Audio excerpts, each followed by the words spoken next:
qui a toute une collection au National Library, tout comme le Mauricien de cette époque-là. Et aussi La Balance, un autre journal de cette époque-là. Mais malheureusement, l'état dans lequel ce journal-là était actuellement, il est vraiment ou pas capable de fêter.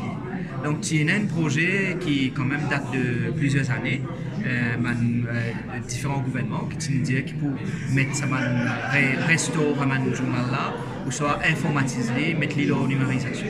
Parce que vraiment là-dedans, c'est nos patrimoine, c'est nos mémoires. Donc, les mots pensés, c'est une urgence, occupe aussi ça, mon archive. Et il y a aussi beaucoup de documents comme ça. On analyse maintenant mon esclave, on a là, on cause le journal La Sentinelle. Donc, on a tout un débat de cette époque-là.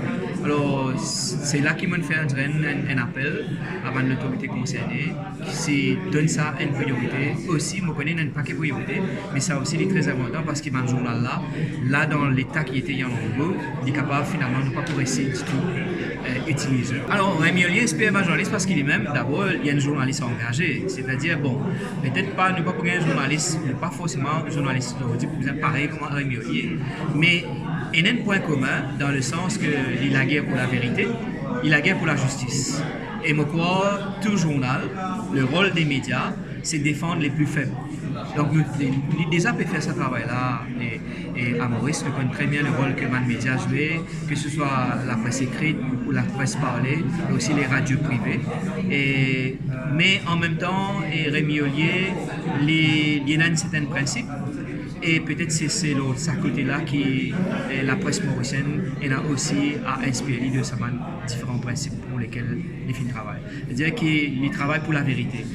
Excuse-moi pour dire ça, c'est pas une remarque désobligeante. Il n'est pas galop des scoop. Il galope, au fait, les galoper pour le rôle de la vérité.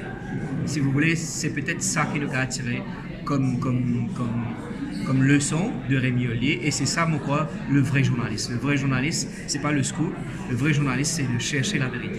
Rémi Ollier, c'est un soldat de la lutte contre la discrimination, contre l'exclusion, contre la ségrégation, en faveur des droits des opprimés, en faveur des droits des gens de couleur, et il a fait cette lutte-là à partir de son journal, le journal qu'il a créé avec Baker. Pendant 2 ans seulement, il a fait ça. Les réalisations qu'il a eues, je pense que c'est important de faire connaître, parce qu'avec les facilités de l'époque, on peut s'imaginer, il n'y avait pas d'électricité, il n'y avait pas de téléphone, il n'y avait pas de véhicule. Il n'y avait pas tout ça, mais tout de même, il a pu faire avancer les choses de telle manière que, par exemple, promouvoir la nomination d'une personne de couleur au sein du Conseil législatif, démocratiser l'accès dans le service public pour les gens de couleur, démocratiser l'accès au collège royal, la création d'une chambre de commerce, la création d'une chambre d'agriculture. Il y a tellement de choses qu'il a fait.